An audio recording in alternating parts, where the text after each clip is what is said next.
জুবিন গার্গ হত্যা মামলার বিচার প্রক্রিয়া ত্বরান্বিত করতে ফাস্ট ট্র্যাক আদালত গঠনের সিদ্ধান্ত নিয়েছে রাজ্য সরকার। এর জন্য গুয়াহাটি হাইকোর্টের মুখ্য বিচারপতিকে আবেদন জানাবে রাজ্য সরকার।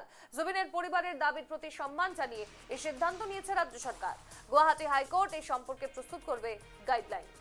আপনাদের জানিয়ে রাখি, গতকাল অর্থাৎ বৃহস্পতিবার সন্ধ্যায় হয় অসম সরকারের ক্যাবিনেট বৈঠক এবং সেই ক্যাবিনেট মিটিংয়ে এক নতুন করে সিদ্ধান্ত নেওয়া হয়েছে। জুবিন গার্গ হত্যা মামলার বিচার প্রক্রিয়া ত্বরান্বিত করতে ফাস্ট ট্র্যাক আদালত গঠনের সিদ্ধান্ত নিয়েছে এবার অসম সরকার এবং এর জন্য গুয়াহাটি হাইকোর্টের মুখ্য বিচারপতিকে আবেদন জানাবে রাজ্য সরকার।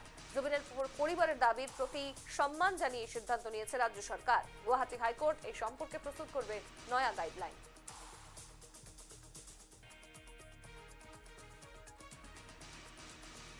ভারতীয়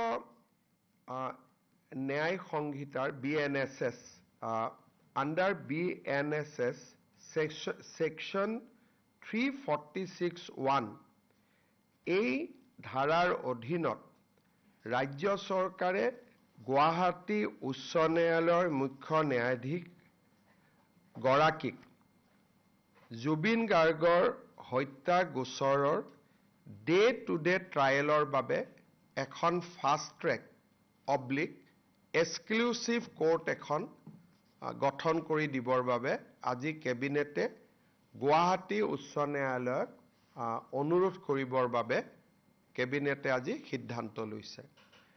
কেবিনেট সিদ্ধান্ত আমি গুৱাহাটী উচ্চ ন্যায়ালয়ৰ মুখ্য ন্যায়াধীশক অৱগত কৰিম আৰু পৰৱৰ্তী কাৰ্যসূচী বা পৰৱৰ্তী ব্যৱস্থা গুৱাহাটী উচ্চ ন্যায়ালয়ৰ মুখ্য ন্যায়াধীশ গৰাকীয়ে গ্ৰহণ কৰিব। ভাৰত